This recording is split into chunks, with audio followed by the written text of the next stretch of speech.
Well, hello.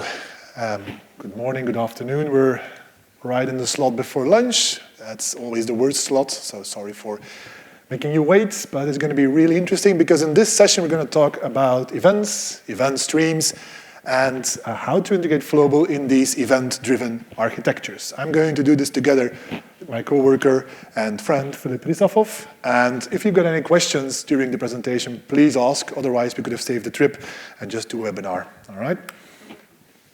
So, event-driven architectures. Many people in the Flowable community are looking at it, or talking about it, or actually already using it. Actually, in the break just before, we were having a conversation about exactly that. So it's very good to see that it's actually living with many people out there.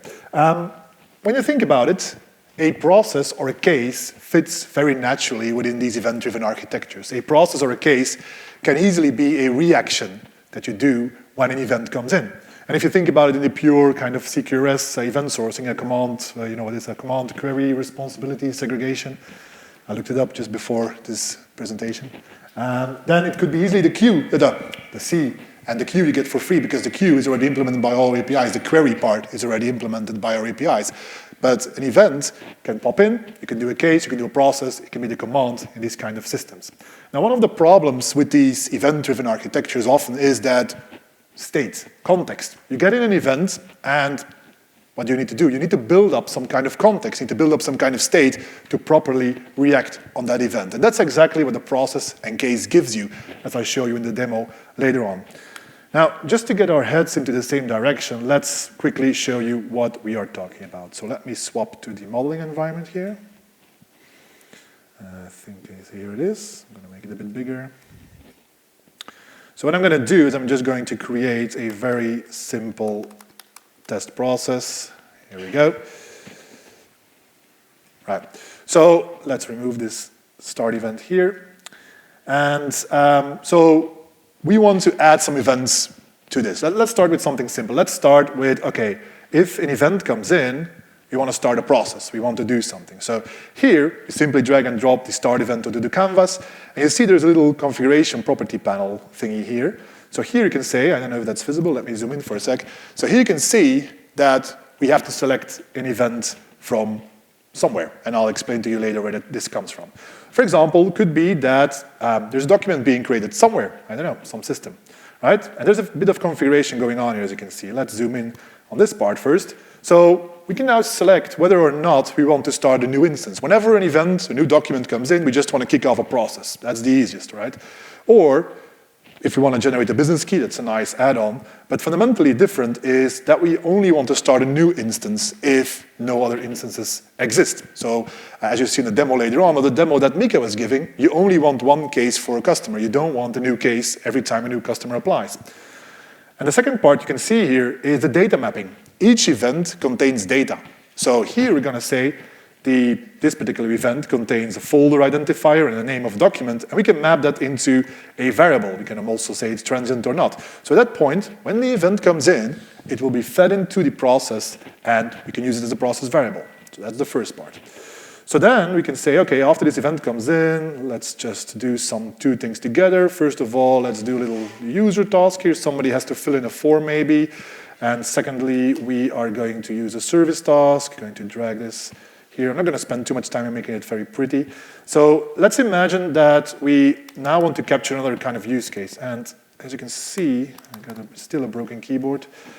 And either I'm typing Bs or I'm not typing Bs, or typing a lot of Bs or no Bs. All right, so we have now an event boundary event. What we want to express here is that, okay, this event came in, you've got two things going on in parallel, something automated, something for a human actor. We want to now say, okay, as long as this task is open, if there is an event coming in, and this could again be some other kind of event, right? Here we go, let's take this one. Oh, this one doesn't have any data, right? We could just simply say, react to it and do something with the data. At that point, it's simply another boundary event. So we can interrupt the current task or not interrupt the current task, escalate this thing here. The thing is that, for us as BPMN modelers, it doesn't really matter. We just follow the semantics. It just happens to come over a message queue. In our demo, we're going to use Kafka, but it can be any kind of messaging system. And obviously, what you also want to do is send out stuff. All right. So here, let me just connect these dots. at the end, maybe you want to send out an event again back to the event stream. And again, you can select something here. Let's use this one here. And we now do the other way around, of course, because we map from our process into the event stream. So we got to say, well, my variable, whatever, you can use expressions here, or variable, you can say ABC, or a service, or whatever is possible in Flowable. You can do that, map that, and map that into the event. All right, so that was a bit of concepts before we get going deeper. And obviously, Filip, if you have anything to add, it's crystal clear? Yes, I knew that. All right, thank you. So, there's a few things being added to the Flowable engine recently. So one of the core concepts to all of this is the event registry. And as the name implies, the event registry is nothing more than a central repository of what we call event definitions. Now, an event definition is a description of your event. You saw it in the demo before, right? You saw that when I selected that event, it showed me the data it contained. Well, and that's fed in, or that it's loaded from that event registry, from the event definition. We try to use these same concepts, process definition, case definition, event definition. And you also see later on we'll have instances from these definitions, as we have with a process or a case. Another thing we added here is the event bus. And the event bus is kind of a standard design pattern when you want to have consumers and publishers and they don't know each other or shouldn't know each other. That's where the event bus comes in. So these are two core concepts. You'll see in a second in the actual code we'll show. And there's a few other things that were added. An event always comes in through a certain channel. So, for example, you could have a Kafka queue or a RabbitMQ queue or whatever queue you're using. That event comes into that particular, what we call internally, a channel. And to listen to the channel, we'll need to have a channel adapter. So the event comes in, channel adapter receives it, gives it to the event registry. Event registry knows that there is, with this particular channel, there is a pipeline associated. And you can see the default implementation there. And I'm saying default because every bit on this slide is actually pluggable. So if you don't like it, you can plug out separate bits here or the whole thing, right? By default, what we're doing here is we receive, let's say, the raw bytes, and we then serialize, or deserialize in this case, deserialize it to what we want it to be. For example, we wanted to deserialize it to Jackson, right? To Jackson JSON. So at that point, we've got a JSON, and then we can do the second phase, which is we need to know what is the event definition. So at that point, we're going to do something we call event key detection. So we're going to check, based on the data, what's the event that we got in. Once we know that, it's pretty easy. We can extract the payload because we've got the structure from the event definition. And from that point on, we can transform it into something internal, we give it to the event bus, and then we've got a bunch of consumers that basically implement the stuff I was showing before, the start event, the boundary event, the sending event, that happens through that. The other side, when you want to send out an event is quite similar, even a bit simpler. You get the event, something produces the event. For example, send the send task in BPMN that we showed you. Goes to the event bus, there's a bit of transformation going on. Serialization, because that Kafka queue only accepts for some reason XML or JSON, or I don't know, that's up to you. Give it to the event registry, through the adapter, to the outside world. All right, so this was a bit of the context, a bit of concepts that we needed to explain to you before we can actually go into the demo. Now, I see now that we did this presentation last week, as you can see, and you should have told me, Filip, that this slide is incorrect, and we should have made a new URL for that, but the code is there on, it's now called DevOps 2019, but we'll upload a FlowFest 2019 version of it too. But the idea is pretty similar, and the code is also pretty similar. So that's on our open source GitHub repository. So everything we'll show is right there. So the use case we're going to build is we are imagining ourselves as a fictional electrical kick scooter startup. I don't know about you, but in Belgium, they're all the rage right now. I mean, if you live in a city or in a village that wants to be a city, there is a couple of startups that do this. And yeah, with all kind of consequences. I mean, there's literally kick scooters on the middle of the roads, my road, yesterday when I left. So there you go. But, of course, we're a startup, so customer satisfaction is our priority number one, because that's, in the end, what matters most. So what are we going to do? We're going to build a platform where customers can provide reviews. They're going to take our little kick scooters, they're going to drop it off at some point, and they're going to take their phone, they're going to write a review. Now, we're going to have a case, pretty much like Mika was showing before. We're going to have a case for each of our customers. And each of these case applications, because we're going to build a case application, they're going to group all the reviews that come in. So the case is really the context. This is really where CMMN is really, really good at. Definitely, if you compare it to BPMN to a lesser degree, is that cases, CMMN is really good at contextualizing things, is keeping everything at one place. So that's what we're going to do. Now, with all these reviews streaming in through Kafka, because we're going to push them into Kafka, we're going to kick off a sentiment analysis process. We're going to investigate whether or not that the review is actually a positive or a negative review. We're going to do that using AWS Comprehend. And in the case that Comprehend tells us that it's a bad review, we're going to create a task in Flowable Task to see that particular review and do something with it. I don't know, reach out on Twitter maybe, send a gift to that customer. I don't know what you do as a startup in that case. All right, so that's our use case, the architecture of the stuff we're going to build. So the story starts, well, there is fundamentally, of course, first of all, there is the Kafka event stream that we're going to do. Now, right now we're using Kafka, but this could easily be replaced by any kind of other implementation, RabbitMQ, ActiveMQ, whatever you fancy. And Filip will actually show another implementation. That's a bit of a teaser for you. So our story starts on the left top corner with the UI. And let me swap real quickly to the UI. Don't look at this thing right now because you're going to see the whole architecture is going to be spoiled. Here we go. Right. So the UI is this UI. I think the people from the UK might recognize this. What we've done is we've taken the open data from the London city. We've taken the London Santander bike system, open data. It's data that gets produced every day with updates, how many people are using it, where are they using it. So what we did is we took that data. It's actually been loaded just before I came onto the stage. Put that on a map. This is a React application, by the way. And all these little individual blips, they're stations. And in these stations, we can click on them, and we can hand in or fill in a review and tell how satisfied we were with this Kick Scooter experience. So that's the UI, so keep that in mind while we do it. And when I would hit submit, this would feed into the event stream, and then you'll see we'll react to all kind of things in our model. So again, don't peek. People will peek if I say don't peek, right? Yeah. So we had our UI, and what's happening now is that the moment I hit that submit button, we're going to feed that into our Kafka event stream. Now, the way we've implemented this in this demo is that we're going to have a review service. This is a quite simple Spring Boot application using Spring's Project Reactor, Spring Webflux, to push reactively events into the Kafka event stream. Centrally in this whole story is the case application, the customer relationship service. This is again, a Spring Boot application using the Flowable Spring Boot starters, using a Postgres database. And what's it going to do is going to listen to these events. It's going to listen, pretty much like I was showing you before in the modeling environment. It's going to listen to any kind of review events coming in, and it's going to do something with it. One of the things it's going to do is going to kick off, it's going to send out an analysis request. Again, back into the event stream. It's going to say, okay, I need some more analysis about this review. This is done by our sentiment analysis service. This is, again, a Spring Boot service using the Spring Boot the Flowable Spring Boot starters. And it is simply listening to these requests. It's going to send out or call out to AWS Comprehend at that time, and it's going to push back that result. That result is being listened to our customer case, because our customer case keeps all the data of everything of our customer.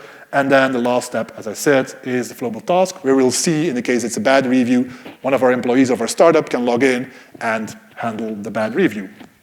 So that's a bit of the overall story here. There is a fifth kind of microservice or service in this architecture, which is not shown just for simplicity's sake, but if you check the code, you'll see there's also a gateway in between, and that gateway will actually be kind of like the central part where everybody talks to make things more simple. But Filip will tell you more about it later, if I'm not mistaken.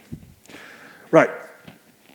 So let's have a look at the actual model, because that's really where this is about. So again, keep in mind that we're now going to talk about the central part as a Spring Boot application, where we pretty much took a CMMN model and did stuff with it. So let's have a look at how that looks. So let's go into design, swap to the cases. Here we go. Right. All right. It's quite a simplified case, just for demo purposes. You can imagine there's a lot more stuff going on here. But let me quickly go through what's going on here. So the moment the case starts, and that's already an interesting part, when does it start? Well, here, there's no visual representation, sadly, in CMMN like it is with BPMN. We're still figuring out if there is a visual representation for this, and if you can make this more visual. But right now, you configure here, oh, you wanted to add something? Okay. So this is also one of the new things which will come as part of this, that you can trigger cases based on events, even though it's not yet possible to visualize this. Exactly. Yep.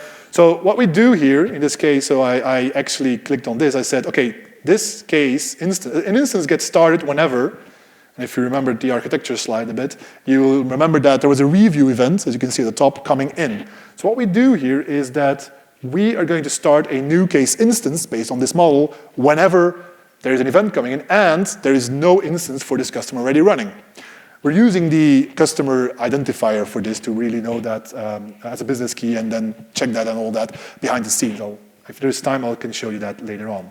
Now, the important part about this thing is that there's data in this event. There's a couple of things here. There's a user identifier, that's our customer ID pretty much.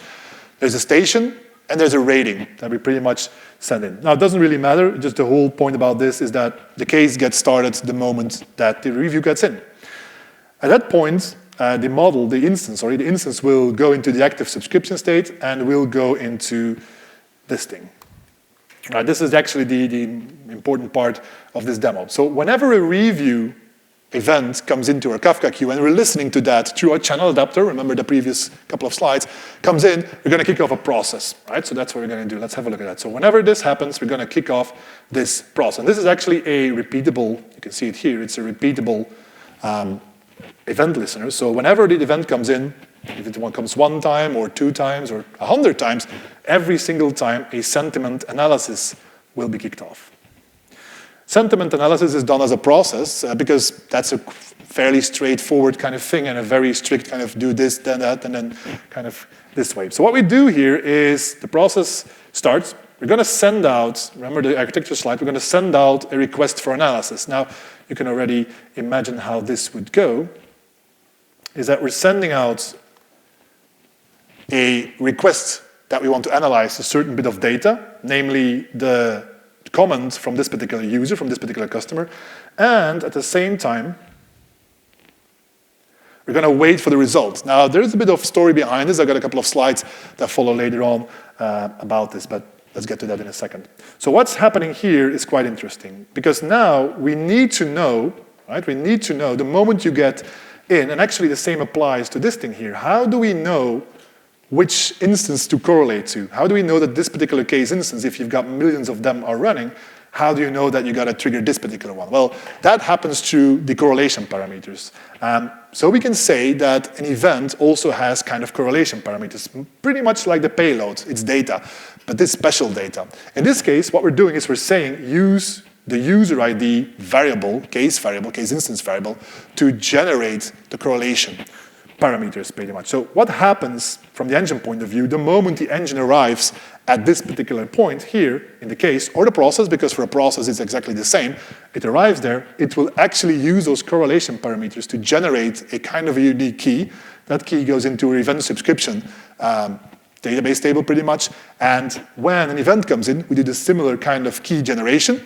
We look up if there's any instance running, if there's 1, if there's 100, doesn't matter, and we kick that off. That's how it all ties together.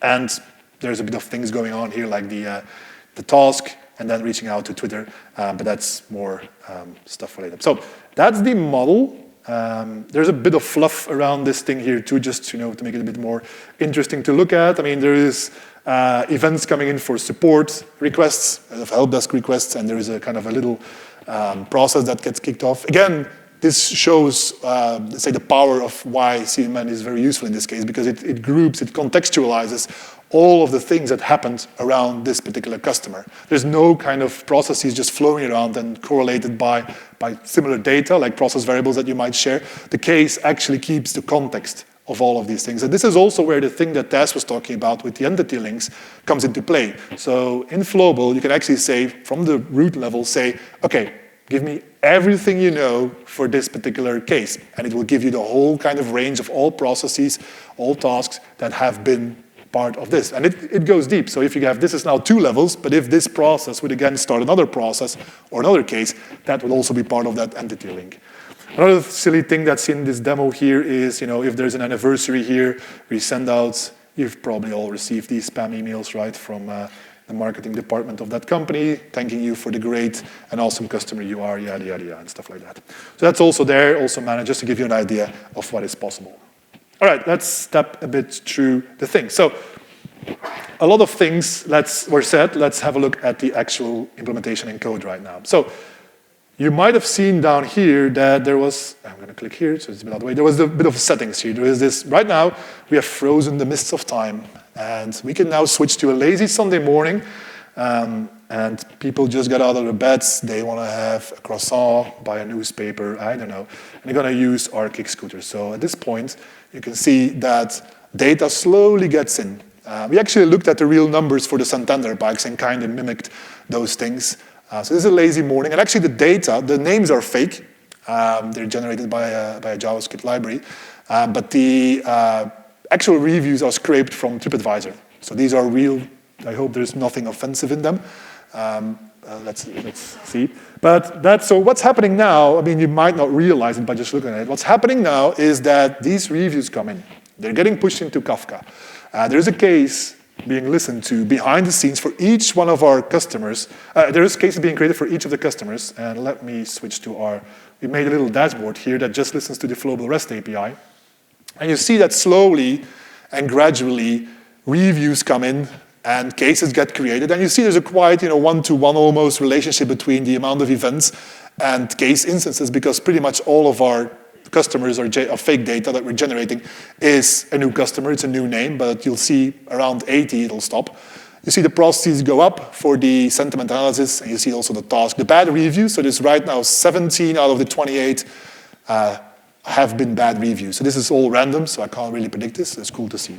Now, just to give you an idea, we also looked at the most busy day. It's actually Friday evening in London. So Friday evening in London, everybody probably wants to go to the pub or wants to go home to their family, obviously. And reviews come in like crazy. And again, this is all being streamed into Kafka reactively. We're listening to it in our customer case application, and we're handling these events, kicking off sentiment analysis and stuff like that all the time. And if I go here, it should, as you can see, right, I've been talking a bit, it goes up like crazy. All right, let's stop the time for a second. Okay, let's have a look at the code. So our journey starts basically at the UI we just shown, and then we push those events into Kafka. We do that through the review service. Review service is a quite simple, let me make this a bit bigger, a quite simple Spring Boot application. What we're doing here is nothing more than having a Kafka sender. There is a very simple Spring Webflux controller. Nothing spectacular going on. Here we get in the event. We don't do, because this is a demo, we don't do any validation, any checks on the actual incoming data, which we should do in a realistic scenario. But we actually just push them into our review service, and our review service is a reactive kind of sending into Kafka. So that's the review service. If you remember our architecture slide, then this is this part, just the sending. All right, that's interesting, but the real interesting part is, and you plugged out my electrical cord here, Filip. You plugged it yourself. All right, so the important part here is the customer case, right? That's what I've been showing you in the model. So how does that look? So let's have a look there. All right, here we go. Let me start with this. Well, let me start here, right? You see here, and if people, I'm assuming many people here have used the Spring Boot, our Flowable starters for Spring Boot. What we've done here is we've got a couple of folders, the cases, the forms, and the processes. If you use our starters, these will be automatically deployed when you boot up the application. So whenever we boot up our application, at that very moment, we start listening to these events on Kafka. So whenever an event comes in, we're reacting to that. I talked to you about the adapters. So let's have a look at how they look like. It's quite simple. So we have one of the first one is the review event adapter, review channel adapter. Again, nothing much complex going on here. It's a very simple Kafka listener. There's a little counter here. That's for the dashboard you I've been showing you a couple of minutes ago. Really nothing more than, in that slide I showed you, nothing more than the adapter giving it into the event registry. It will kick off the whole pipeline that we talked about and do its magic. In the end, it will start a case, or it will actually start a process behind the scenes. That's it. Again, you can imagine it's really easy to swap this to another implementation. If you're using Spring Boot to Rabbit, for example, then this becomes @Rabbit Listener. And there's plenty of other examples, of course, possible, as Filip will show you in a second. Don't spoil it. It's very hard not to. The last but interesting part is, of course, you might have been thinking or might have been asking the question, okay, how does that all fit together? How do you go from this model where you've shown these events, and how do you tie all of this together with your channel in Kafka, right? The magic happens here. Now this is right now a kind of a Java API kind of builder thing. But in the future, very soon, we'll have a way to deploy these things, like we deploy other artifacts, like a process and a case and a form and stuff like that. But right now, that's the Java representation of that same kind of model. So what we do here is we say we've got a new inbound channel. There's a key. It's called review channel. There's an adapter listening to it. We deserialize it to JSON because apparently the review events from the UI are stored as JSON. We give it a fixed event key. Now, this is just because we only have one event type on this queue. But if we want to swap that out, you can see that everything is pluggable. Right, here we go. If you even want to plug in your whole custom pipeline, you can plug in your whole implementation if you like that. So everything is pluggable. Every little step along this pipeline is pluggable if you don't like the defaults. At this point, we're just going to map. It's a very simple JSON, map them directly to the payload. That's it. Now, that's the channel. So the channel tells you how the data is transferred, pretty much. Now we say, right, we've got a review event, and the review event comes in through that channel. So that's the same key as we had here. And then we define these things we've shown in the model environment, right? We set the user IDs or correlation parameter. We've got a couple of payloads, and that's it. So that's how it works. If we would have a different, let me scroll down a little bit. If we would have, for example, a channel for historical reasons maybe, that sends out XML, well, that's equally simple, is that we now deserialize it to XML, do the same kind of little dance here, give it a key, and map now with XML to the payload. Now, the important part to remember is that for the business modeler, that doesn't matter. Whether this comes to Kafka, whether this comes to RabbitMQ, to something else, I don't know. How this is structured, whether this is JSON, XML, or whatever, does not matter. The business modeler is really reasoning about high-level events. Is really reasoning about, oh, there's a document created, and I need to do now this with the data. So you're hiding all of this kind of complexity and are reasoning on a high level with this model, which is really where models shine. If you're a developer, you don't like these models, this is really where you can go and sit together with the business people and talk around these things, and that really makes your jobs much more pleasant. Now, there was one bit of thing I didn't go into detail that much, which is the sending and receiving of the thing. Now, people that have tried this in Flowable before might have done it in the kind of sending first and then going into a wait state kind of way. You might have seen that here we actually have been doing something different. We have been doing this in one go. This is one step. And it has two kind of properties, one for the outbound, one for the receiving side of things, one for sending, one for receiving. Now, there is a bit of a problem when you model this thing in Flowable. There's a bit of a problem in the sense that if you send this, transaction is still going on, and for some reason your queue implementation is very fast, comes back immediately, you might not yet be in a state that is stable, so to say, not yet be in a stable wait state, to properly react to that. That's the thing we've seen on the forum a couple of times. So to solve that, we've got something called a triggable service task. And it's been there a while now, but for the events, we really use it. So what happens here is that during your first transaction, we create an event subscription in that table. So that's already there. And then we kick off, or we create an asynchronous job to do the actual sending out of the event. Transaction commits, or is about to commit. And in the post-commit, we trigger the job executor. We send, at that point, we send the actual, the job gets executed. We send the event asynchronously, go into the wait state. Event comes in, everything's safe and sound. So long story short, use the triggerable service thing if you have this kind of pattern and you don't want to run into race conditions. A question you might have asked, and I'm almost there, Filip, I see you get nervous. Can this also be made reactive? Because we said in the slides before that sending the events into Kafka was reactive, is done in a reactive way. And the answer is yes, we can make this or could have made this reactive if we would have started this a bit earlier. We could have done this and shown this to you. We know how to do it. We know that it's a matter of inserting an asynchronous job, the job data, in a reactive way using, for example, R2DBC. So we know how to do it. We just need to type it out, as we say. But it's possible. And at that point, the whole sending, pulling of events is nicely reactive, which makes a lot of sense to use reactive for these kind of use cases. The last piece of the puzzle, before I hand it off to Filip, is the sentiment analysis service. And that is actually, again, done by a process. So that is a Spring Boot application. And let me swap to the process. It's a Spring Boot application with one process deployed that looks like this. So it doesn't do nothing more than waiting for the event to come in, the analysis request event. It kicks off a randomly generated sentiment thing if it's not one of the real users. And to avoid surprising bills on AWS, we kind of made it smart, so to say, by saying here that only if it's me, Tess, or Filip, we actually go to Amazon for real. And actually, I will do that because I haven't done that yet. So actually, if I do here this, fill in my name, give it, well, just 1 star. This is a bad, again, double B, bad service. Here we go. If I go into the console now, here, there should be the sentiment analysis should have said, I'm calling AWS comprehend, and it has determined that this is a negative review.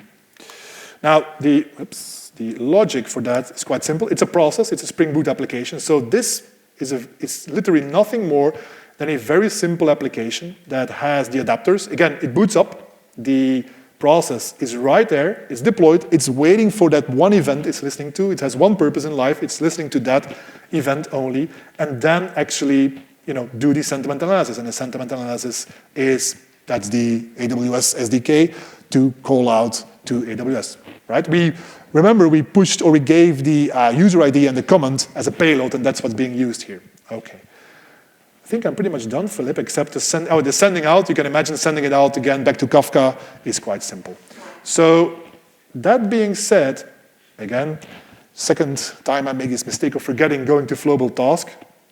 It's good that I put the slide here. Here we go. This shares the Postgres database is shared here. We had a bad review for myself, so if I go into Flowable Task, you'll see there is that I have written a bad review. This is a bad service. I can now react to it. You can then send out a tweet or something as these startups typically do, etc., etc. So with that being said, I'm going to hand it over to Filip, because one thing you might have seen is that if you looked at this model, it's actually a function. And it has input. It runs from start to end, and it sends out a result. So it's nothing more than a function call like you would do in a programming language. And that means it can be run serverless, and that's your cue for you to jump in. The microphones are interfering with each other. Okay. So yeah, as Joram said, so as we saw, this process is a straight-through process. So yeah. We switch to machines. Yep. It works. So the process that Joram showed is a straight-through process, so it's a function. So it means that it can run in some kind of a Lambda, or it can run serverless. But before we go into that, let's just talk about what serverless is. What are some of its core concepts? So one of its core concepts is that it's, you need to turn it off, yours. But I sometimes want to make a funny comment in between. Yeah, okay. So what does ephemeral, so what its core concepts are is that, let's make this bigger. Good. So it's ephemeral, so it means that these applications are short-living applications. So you should expect that they're only booted up when they're needed, which means that most of the time they have cold start. So it takes a while until the application boots up, especially if you use Java. And however, they're auto-scaled. So it means that under heavy load, the server for you, the provider, the cloud provider, can boot up as many instances as you have configured. For example, they can go up to thousands of instances in the same time. So they can handle really heavy loads. And the benefit is that you don't do any server management. So how the application is deployed, how the Java on that machine is configured is completely in the hands of the cloud provider. So you don't really need to care about that. And of course, what the interesting part about it is that you pay as you use. So if you use, let's say, 10 seconds of your application, you're only going to pay for those 10 seconds. You're not going to pay more. And it's a really, there's a really bad name, isn't it? Exactly. So the name is what does serverless mean? Like there's no servers. That's actually not the case because it actually runs on a server, but it's more like something on-demand applications or demand server which are being booted up for you. And maybe some of you have already seen our videos that we did with Joram. We have some experiments. It's an experimental branch about running Flowable Serverless. So what does that mean? We had some challenges. So with Java, as I said earlier, we have cold starts, right? So the application needs to boot up, the Java class needs to be loaded, and so on. We also have state, so we have some kind of database connections that we need to talk to, and so on. However, what we tried out is instead of going to the database, so let's remove that layer of slowness and just put everything in memory, because the process engines are built in such way that you don't really need a database. Everything can be in memory, so it can just be, if it's a straight-through process. So as in this case, we have a straight-through process without wait states. We could try to do this. And an example, we have just like a really, really simple example here from the Amazon Lambda. So what it has is basically simple UI, which is hosted on Amazon S3. And when the user clicks on this UI, it's going to load the application, the static JavaScript files, and then this application is going to send some request to the gateway from Amazon Lambda, and then this will trigger then the endpoints. So you remember this picture, right? So this is the architecture which Joram showed earlier. So now let's try something else. So we show that okay, this works with Kafka, but what if we want to change it? What if we want to put it in the Amazon cloud, for example?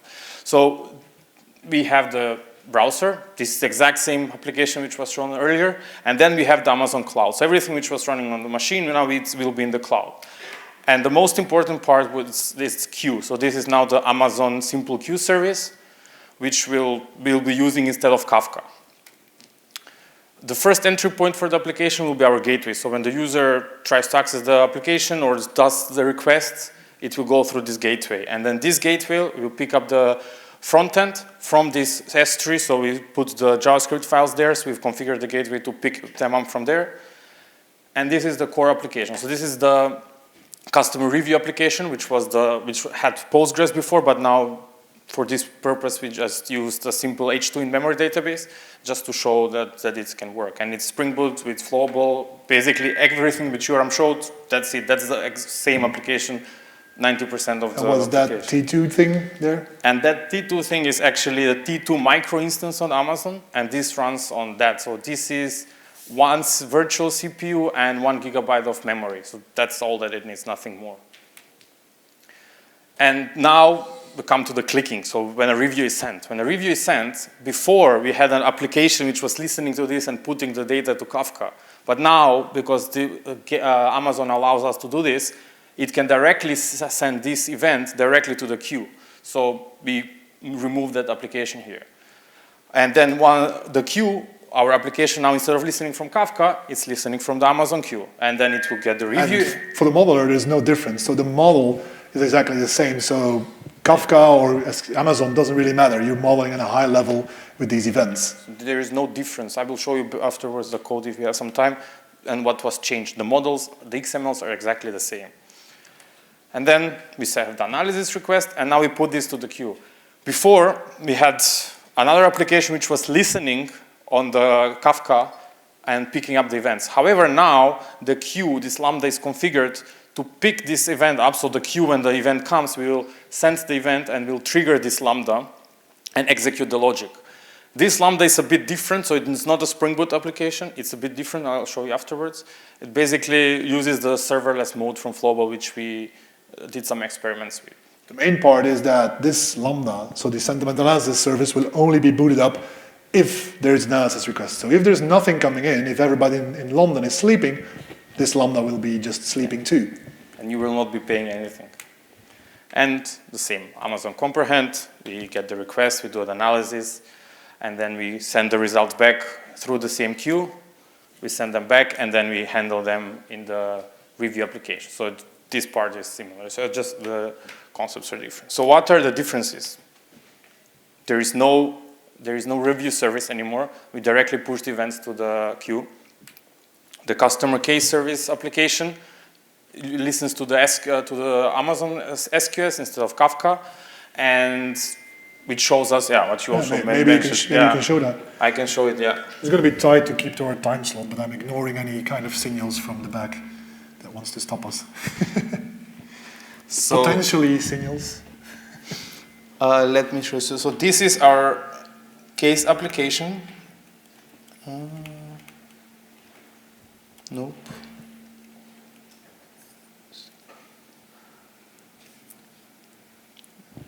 No, this one is sending good. Yeah, come on. Good. So this is exactly the same as the code that Joram showed. The only difference here is instead of having Kafka listener, we have SQS listener, and we have some configurations so that we can then be able to configure dynamically on Amazon, because this actually runs. I'm going to show this to you. And sending the data, so this was receiving the data. And for sending the data, the only difference is this. So before we had the Kafka template sending the data, now we have the queue messaging template from, this is Spring Cloud AWS. I think the point that we're trying to make here is that with these kind of concepts of the event registry, the channel and the channel adapters, it's quite easy to swap out to a different implementation. You know, we went from something running locally on my laptop to running something on AWS Cloud right now as we are speaking. Yeah. And I think because we are short on time, so this application... No, we're not. We're not. Take your time. Good. So let us show the Lambda. Wait, where was... And now we have the Lambda. So this is the Lambda that we had. So the Lambda runs completely without a database, no SQL. And the good part, the interesting part, is that it actually runs on a 256 megabytes Lambda. So it's really, really small. And do we need to? No, you continue with this. We did some measurements to solve the feedback problem. So I need to move here. And when it's called, basically the first request, it takes 30 seconds to pull up. So this is without doing any optimization. So we're not using really GraalVM native. The ideal, due to time, we don't have enough time, and really Amazon Lambda does not really support GraalVM native that well. But what you would do is you would perhaps do ahead of time compilations, and then these 30 seconds will go down to... Which we've done in the past, right? Yeah, we've also made a movie about that, where we actually took a similar kind of application and made it compile the native image with GraalVM. Yeah. Because if you think about it, the cold start of 30 seconds, there is really no reason why that should be. But I think that will gradually improve over time with the Amazon infrastructure. This is not something we can solve. Of course. It starts up like that, on your local machine. But again, it runs on a server, right? So behind it runs on a server with 256 megabytes memory. Even if it's serverless, it still runs on a server. Yeah. So the engine boots up in 6 seconds, and the process is deployed, because we still do the normal deployment in 1 second. However, the Lambdas, as I said, they are cold starts. However, Amazon does not shut them down all the time, which means that once it's triggered, it will be up for 15 minutes to wait for other requests. So if you're constantly hitting, if you have a heavy load, the Lambda will stay up and will continue running. And in this scenario, the time which you were built is actually around 1 second. It's even less, 600 milliseconds, 800 milliseconds. And most of the times, because Amazon does however it invokes it, because the engine starts within 60 milliseconds, and then the deployment of the process is within 80 milliseconds. So it's really, really fast. And the difference here is because we don't have any transactions, we send the data to the Amazon SQL synchronously, so there is no jobs, and we don't use this job infrastructure from Flowable. I think it will be interesting to... maybe we need to, I'll swap now to the real stuff. I'll show quickly the application, just so we can see how it looks like. So the application now, it looks a bit different because of how Amazon invokes it, but the way that we create the engines is the same way as you would create your engines usually. So programmatically, we create the engines. So we have this serverless no DB process engine configuration which we use, and we disable the async executors, and then all the rest is basically, we disable history because we don't want it to be created anyways, and then we boot up the engine. And we perform a deployment like you would do normal deployment. So we disable validation and schema, BPMN and schema validation because, we know that it's valid, it's already tested before, so this is something which you deploy on the Lambda. And And the other part is so this piece of code then basically where we send the data to Amazon SQS is exactly the same as we had before sending it to Kafka. And how this looks in real life. One sec, can you just maybe show how, to the Lambda, there's a certain interface, right? So how that Lambda, where we're booting up that whole thing. So the way that you do it is basically this method, it's handle request. I'm going to show you how you reference this in the UI of Amazon. Okay, that was my question, because there's no interface here. There's no interface, no, there's nothing. So you don't need to do anything. So there is the helper classes from Amazon SDK. So this SQS event is from the Amazon SQS, which then they can compile that script, not compile, but deserialize that JSON into the data that you are using actually. And how that all looks like. Oops. So this is our application, and it's now frozen. But what I'm going to do now, I'm going to activate the Frantic Friday evenings. So we're going to have a lot of requests being sent. And this is our dashboard. So again, what's happening here is that all these reviews get pushed into SQS at this time. Yeah. Again, we've got our customer application, case application running there, waiting for all these SQS events, reacting to it, kicking off sentiment analysis, and going their merry way. Yep. And if we go to our Lambda now, we can actually see that it's being triggered now by this event. So these are all, I think they're from now. So you see you have the duration, how much time it took, and you can see, so some were fast and some were slower because that's the first one which gets triggered. And if we go to our SQS, we can see that those are all the messages which are available. So it takes maybe more time because we are running really small memory, and I have also limited the Lambda so they don't blow up to 1,000 instances, but they have only 10. But they are picking up messages, and as messages are arriving from the website, from the clicks, the mimic clicks, they are just going directly to the queue and they are staying there basically. And now this is being picked up from the engine. I'll stop this now so we don't. Because this costs real money, right? Yes. Good. So let's continue. Come on. Good. So serverless, it's no free lunch. So what it means you have some kind of vendor login. So lock-in.